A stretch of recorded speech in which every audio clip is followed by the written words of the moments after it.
It's our day, mamas. So, here I am.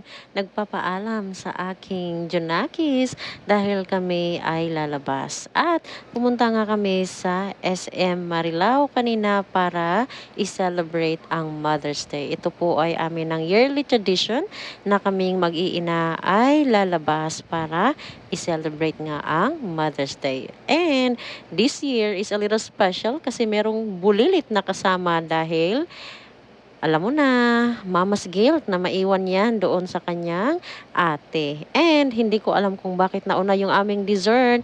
Nagkain kami ng avocado. And after nga namin doon sa SM ay pumunta kami dito sa kainan na to na recommended ni Motherhood and kumain kami dito ng malupit. So look, ang laki ng mga servings and very busog, very worth it. So anyway, happy Mother's Day sa lahat ng mama!